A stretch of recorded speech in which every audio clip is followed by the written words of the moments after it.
Assalamualaikum warahmatullahi wabarakatuh. Selamat pagi, siang, dan malam Ibu Reni Rosari selaku dosen perilaku organisasional. Di sini kami dari kelompok 7 ingin mempresentasikan chapter 5 mengenai persepsi dan pengambilan keputusan individu. Kelompok kami terdiri dari saya sendiri, Andini Mahera Prima Westri, kemudian teman saya Mumtaz Umam Alfian Silva, dan Mustika Ayu Kusmawardani. Next. Baik, kita sekarang akan masuk ke materi ya. Jadi kita di sini akan membahas mengenai apa sih yang dimaksud dengan persepsi. Jadi persepsi adalah sebuah proses individu dalam mengorganisasikan dan menginterpretasikan kesan sensoris untuk memberikan pengertian pada lingkungannya. Persepsi juga bisa diartikan dengan sebuah proses mengombinasikan, mengintegrasikan, dan menginterpretasikan informasi tentang orang lain untuk mendapatkan pemahaman yang akurat tentang diri mereka. Jadi persepsi ini menjadi penting dipelajari pada mata kuliah PO ini karena perilaku orang didasarkan pada persepsi mereka tentang apa realita yang ada, bukan didasarkan pada realita itu sendiri. Oke, boleh di next. Nah, jadi ada nih beberapa faktor-faktor yang mempengaruhi persepsi. Yang pertama adalah faktor dari orang yang mempersepsikan, yaitu ada sikapnya, motifnya, minatnya, pengalamannya, kemudian juga ada harapan atau ekspektasinya. Kemudian yang kedua adalah faktor dari situasinya. Jadi faktor dari situasinya itu ada waktu, latar sosial, latar kerja. Kemudian yang terakhir ada faktor target. Di faktor target ini ada inovasi, pergerakan, suara, ukuran, kesamaan, dan latar belakang. Oke, boleh di next. Oke, sekarang kita beralih pada pengaplikasian konsep persepsi yang paling relevan terhadap perilaku organisasi, yaitu persepsi orang atau persepsi yang dibentuk tiap-tiap orang satu sama lain. Jadi ada yang namanya teori atribusi. Jadi teori ini menunjukkan bahwa ketika kita mengamati perilaku individu, kita berusaha untuk menentukan apakah itu disebabkan oleh internal atau eksternal. Nah, perbedaan perilaku yang disebabkan oleh internal dan eksternal sendiri adalah, ini kalau misalnya disebabkan dengan internal, itu orang yang mengamati itu percaya kalau perilaku orang lain yang dilakukan oleh mereka, itu ada di bawah kendali pribadi individu tersebut. Sementara kalau disebabkan secara eksternal, maka orang yang mengamati itu percaya kalau perilaku yang dilakukan oleh orang lain itu diakibatkan dari penyebab dari luar. Misalnya ketika ada pekerja nih, yang dia tuh datang terlambat. Nah, kita tuh melihat apakah dia tuh terlambat karena dia bangun kesiangan atau karena jalanan yang macet. Atribusi internal ini akan mengarahkan pada alasan bahwa dia bangun kesiangan. Sementara atribusi eksternal akan mengarahkan bahwa jalanannya macet. Gitu. Oke, boleh di next.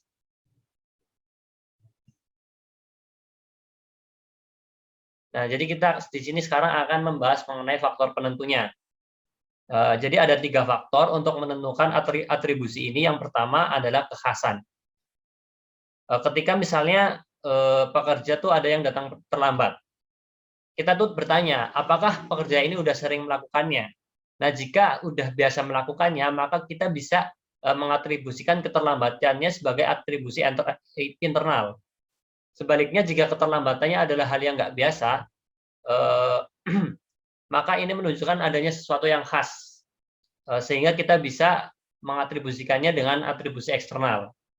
Terus yang kedua adalah konsensus.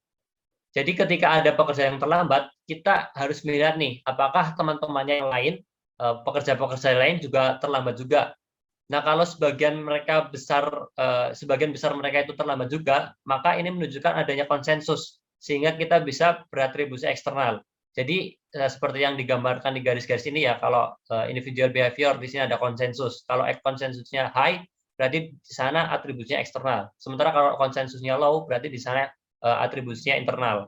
Misalnya kalau pekerja lain menggunakan salah satu rute Y. Nah, sementara ada pekerja yang satu lagi itu menggunakan rute yang sama, tapi dia tuh nggak terlambat. Berarti kan di sini tingkat konsensusnya tuh low. Jadi kita bisa mengatribusikan keterlambatan sebagai atribusi internal. Gitu. Terakhir adalah konsistensi. Jadi ketika seorang pekerja terlambat, apakah dia sering mengulang-ulang hal tersebut? Kalau dia sering mengulang-ulang, berarti dia memiliki high konsistensi. Oleh karena itu, kita akan mengatribusikan dia dengan atribusi internal.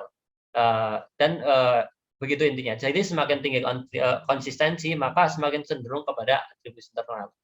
Tapi kalau semakin rendah konsistensi, berarti itu ada faktor eksternal yang mempengaruhi. Oke, boleh di next. Nah, sekarang kita akan membahas mengenai jalan pintas untuk menilai orang lain secara umum. Nah, jadi jalan pintas ini membuat kita bisa memperoleh persepsi yang akurat mengenai keadaan orang lain. Namun nggak jarang juga jalan pintas ini menghasilkan persepsi yang menyimpang. Jadi contohnya, nah persepsi yang menyimpang ini ada karena sifat ketidaksempurnaan dari persepsi, yaitu adanya bias persepsi atau kesalahan sistematik dalam mempersepsikan orang lain. Yang pertama, itu ada fundamental attribution error. Jadi fundamental attribution error ini itu adalah kecenderungan untuk menghubungkan tindakan orang lain dengan sebab-sebab internalnya. Misal sifat-sifat dari pelaku. Sementara faktor-faktor eksternal yang mungkin juga berpengaruh, ini nggak dihiraukan. Jadi misalnya ada seorang manajer yang dia tuh menyalahkan karyawannya. Nah, manajer ini menyalahkan karyawannya biasanya karena faktor internal, yaitu bahwa karyawan ini malas. Bukan karena faktor eksternal, yaitu misalnya kurang kompetitifnya produk yang mereka jual, atau ya faktor-faktor di perusahaan yang lain, itu yang faktor eksternal dari si pegawai tersebut. Nah, itu fundamental attribution error. Kemudian yang kedua adalah self-serving bias. Jadi self-serving bias ini adalah individu atau organisasi yaitu sering menghubungkan kesuksesan mereka dengan faktor internal, yaitu usaha dan kerja keras mereka, tetapi menyalahkan kegagalan pada faktor eksternal, seperti ketidakberuntungan atau buruknya kinerja orang lain. Itu self-serving bias. Jadi mengunggulkan diri sendiri dan menyalahkan orang lain. Kemudian similar to me effect. Jadi similar to me effect ini adalah kecenderungan untuk mempersepsikan orang lain secara positif jika orang lain itu memiliki kesamaan dengan diri kita. Misalnya kita memiliki sifat ABC, kemudian kita lihat juga ada orang lain yang memiliki sifat ABC, maka dengan similar to me effect ini kita akan menganggap orang lain yang memiliki sifat yang sama dengan kita itu sebagai orang yang positif. Nah, kemudian ada lagi nih selective perception. Jadi selective perception ini adalah kecenderungan untuk secara selektif menginterpretasikan apa yang seorang lihat dalam basis minat, misalnya latar belakang, pengalaman, dan sikap seseorang. Misalnya perilaku dari para analis saham di Amerika pada tahun 2008-an ketika terjadi global financial crisis. Mereka lebih melihat pada pengalaman mereka di tahun-tahun sebelumnya, yaitu akan bangkitnya lagi pasar saham, bahkan menembus rekor tertingginya, daripada melihat masa depan, yaitu dalam jangka pendek tren turun yang masih mungkin berlanjut. Gitu. Kemudian ada lagi first impression error. Ini tuh maksudnya adalah kecenderungan yang mendasarkan penilaian kita terhadap orang lain berdasarkan kesan pertama kita terhadap mereka. Kemudian ada halo effect, yaitu halo effect ketika kita menggambarkan sebuah kesan mengenai seorang individu berdasarkan sebuah karakteristiknya. Jika karakteristik tunggal itu bagus, maka orang itu dianggap bagus secara keseluruhan. Sebaiknya jika karakteristik tunggalnya itu buruk, maka dia juga dianggap buruk secara keseluruhan. Jadi halo effect ini kita melihat dari karakteristik tunggal yang kita pertama kali lihat dari si orang yang kita nilai itu. Kemudian ada contrast effect. Jadi contrast effect itu reaksi kita terhadap satu orang dipengaruhi oleh hal-hal lain yang muncul baru-baru ini. Misalnya tuh ketika lagi ada interview para pekerja. Nah, dari sisi orang yang menginterview, maka orang-orang yang setelah orang-orang awal yang kita interview itu akan dinilai berdasarkan orang yang lebih dulu kita interview. Biasanya kita membandingkan orang terakhir dengan orang yang awal. Jika orang-orang di awal adalah orang-orang yang hebat, orang-orang yang baik, maka akan sulit nih bagi orang-orang selanjutnya untuk memenangkan hasil dari interview itu atau masuk ke perusahaan itu. Kemudian selanjutnya ada stereotype. Jadi stereotype ini penilaian kita yang berdasarkan pada persepsi kita tentang kelompok asalnya. Hal ini biasanya menimbulkan keyakinan bahwa semua anggota dari masyarakat tertentu memiliki sifat yang sama dan cenderung untuk berperilaku dengan cara yang sama.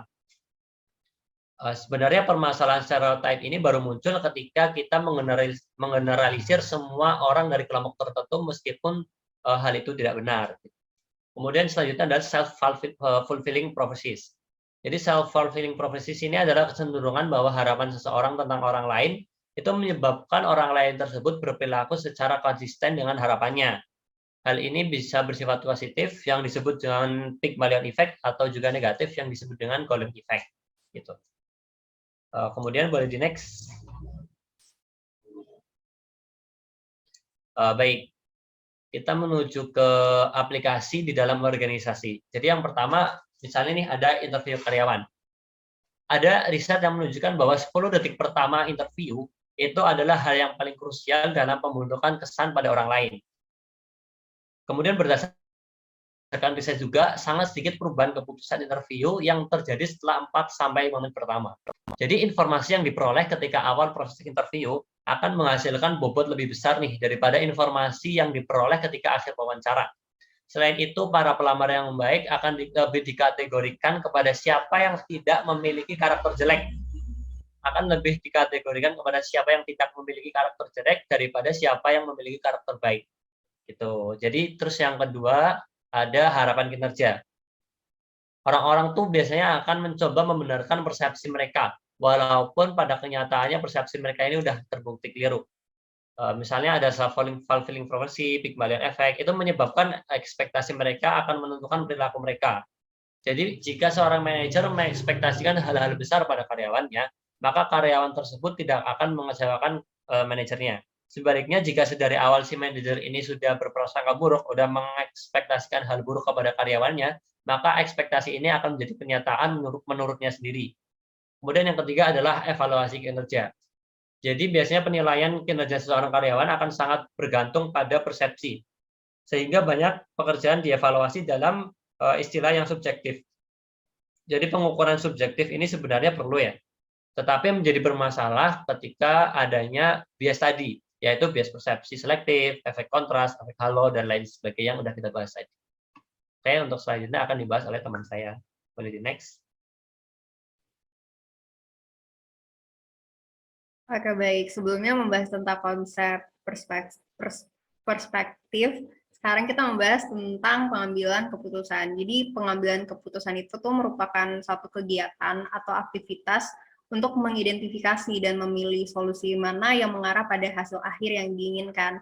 Nah, pengambil keputusan yang baik atau yang ideal itu adalah mereka yang efektif dalam memproses informasi, menilai risiko, dan membuat pilihan yang akan memberikan hasil positif bagi suatu organisasi atau suatu perusahaan. Nah, dalam memberikan keputusan yang baik atau ideal, biasanya pengambil keputusan ini menetapkan prioritas dengan melibatkan pertimbangan 3 indikator. Yang pertama yaitu terkait urgensi yang berhubungan dengan waktu, kemudian yang kedua dampak yang menjelaskan terkait keseriusan efek dari masalah tersebut. Dan yang ketiga yaitu kecenderungan, yaitu yang membahas tentang prediksi atau pertimbangan masalah tersebut atau keputusan tersebut di masa depan. Next slide.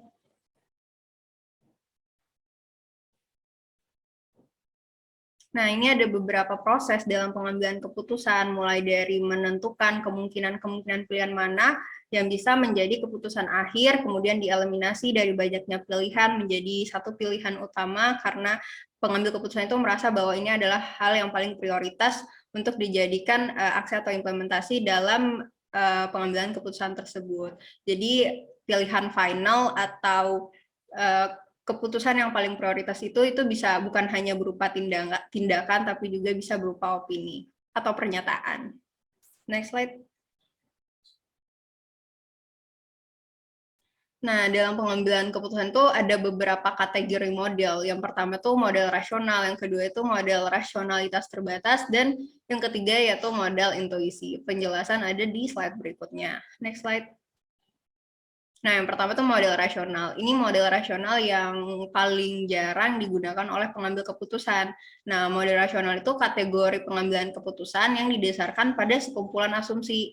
Yang pertama yaitu memiliki informasi yang lengkap dan mudah untuk diakses. Kemudian yang kedua yaitu tidak melibatkan emosi dalam proses pengambilan keputusan. Yang ketiga yaitu mengevaluasi secara jujur dan akurat semua alternatif yang ada. Kemudian waktu dan sumber dayanya itu tuh berlimpah dan mudah untuk diakses. Dan yang ketiga yaitu orang di dalam perusahaan atau organisasi tersebut itu bersedia untuk menerapkan dan mendukung keputusan tersebut.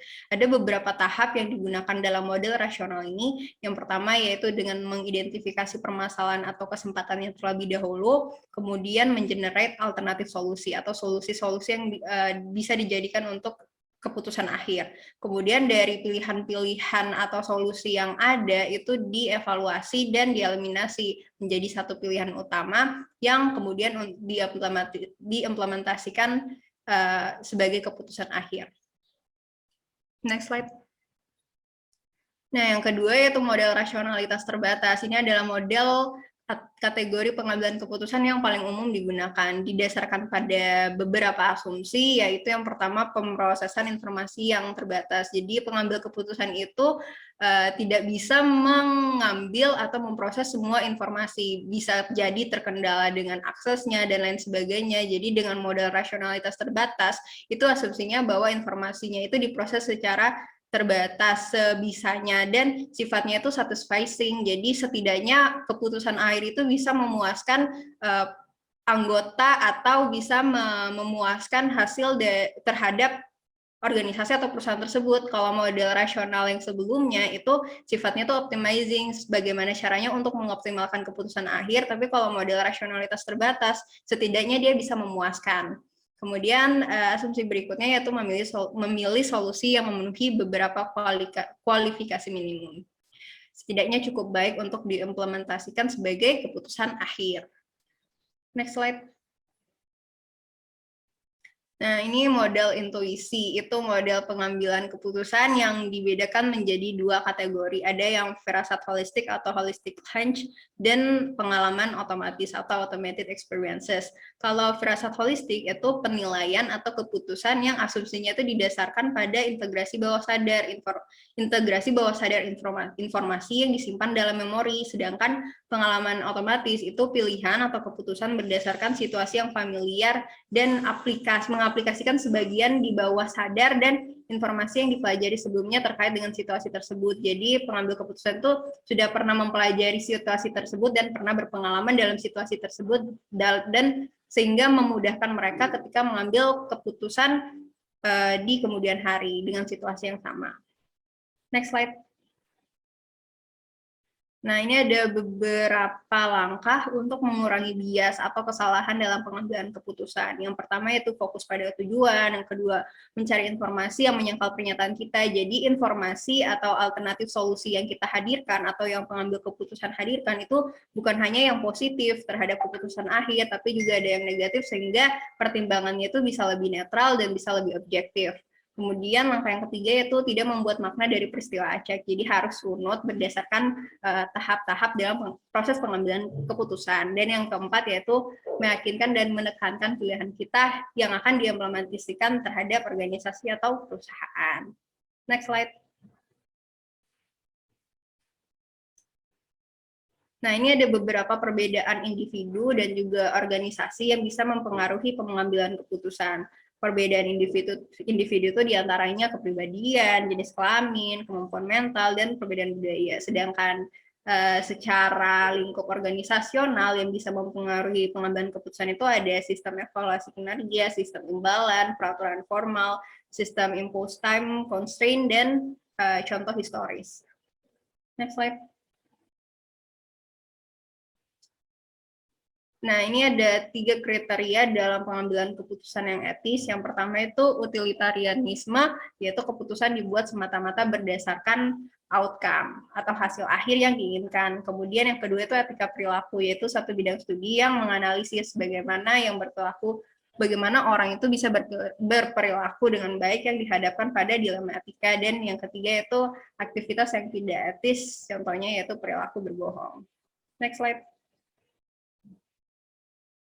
Nah, selanjutnya akan dijelaskan oleh rekan saya. Baik, jadi sebelumnya kita sudah membahas tentang pengambilan keputusan. Jadi dalam pengambilan keputusan, selain diperlukan berpikir secara rasional, kreativitas itu juga diperlukan. Nah, kreativitas ini adalah kemampuan untuk menghasilkan ide atau gagasan baru yang inovatif dan berguna. Kreativitas berfungsi untuk menyempurnakan pengambilan atau kualitas dari keputusan yang diambil, karena tidak ada masalah yang memiliki solusi tunggal. Nah, dalam hal ini, kreativitas membantu dalam menghasilkan ide-ide baru yang kemudian bisa diterapkan dalam permasalahan yang dihadapi. Nah, kreativitas sendiri ada 3 tahap modelnya. Yang pertama adalah penyebab dari perilaku kreativitas. Penyebab dari perilaku kreatif dibagi menjadi 2 lagi, kreatif potensial dan kreatif environment. Kemudian tahap selanjutnya adalah perilaku kreatif. Di sini juga ada 4 tahap lagi dari problem formulation sampai idea evaluation. Kemudian tahap yang ketiga adalah hasil dari perilaku kreatif. Hasil dari perilaku kreatif ini adalah inovasi. Nah, yang pertama adalah tahap penyebab perilaku kreatif. Jadi penyebab perilaku kreatif itu ada dua macam. Yang pertama dari potensi kreatif atau dari diri sendiri, kemudian dari lingkungan kreatif. Nah, potensi kreatif ini dibagi lagi menjadi dua, yakni kecerdasan dan keahlian. Maksudnya adalah orang yang memiliki kecerdasan tinggi, maka ia akan cenderung lebih kreatif. Kenapa? Karena orang yang cerdas otomatis ia akan lebih mampu mengingat banyak detail, banyak informasi yang berkaitan dengan masalah yang dihadapi. Sehingga informasi-informasi tersebut bisa ia gunakan dalam tahap perilaku kreatif. Kemudian orang dengan keahlian, maka ia juga akan menguasai bidang tersebut. Sehingga jika terjadi masalah di bidang tersebut, ia juga akan memiliki lebih banyak informasi, lebih banyak keahlian dan pengalaman dalam hal bidang yang mengalami masalah tersebut, sehingga bisa mendorongnya dalam berperilaku kreatif. Kemudian, menjadi kreatif sendiri tidaklah cukup. Jadi kita harus didukung oleh lingkungan yang kreatif atau lingkungan yang mendukung kita untuk mengeksplor ide kreatif serta membantu kita untuk menerapkan atau mengimplementasikan ide kreatif kita. Nah, lingkungan kreatif ini bisa terdiri dari motivasi, iklim organisasi, budaya, dan kepemimpinan.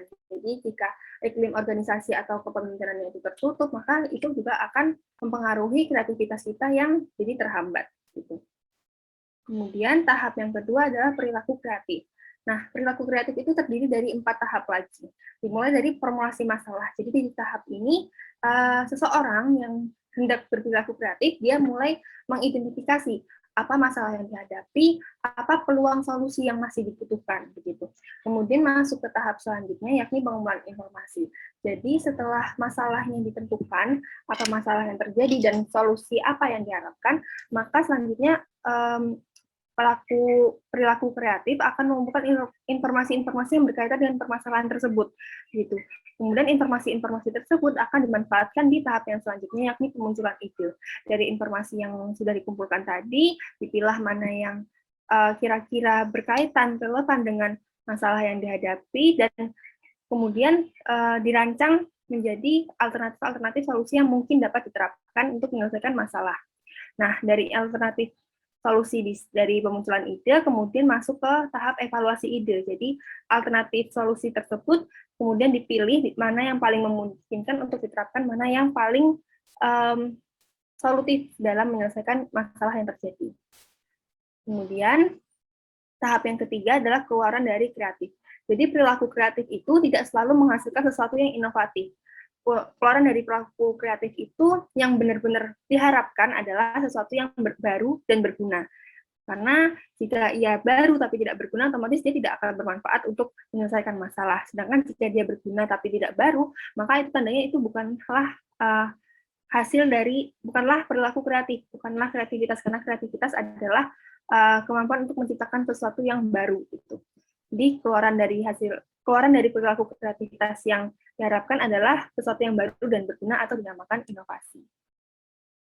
Nah, baik, jadi itu tadi presentasi dari kami, mulai dari persepsi pengambilan keputusan hingga pentingnya kreativitas dalam pengambilan keputusan. Sekian dari kami, jika ada salah kata kami mohon maaf. Wassalamualaikum warahmatullahi wabarakatuh.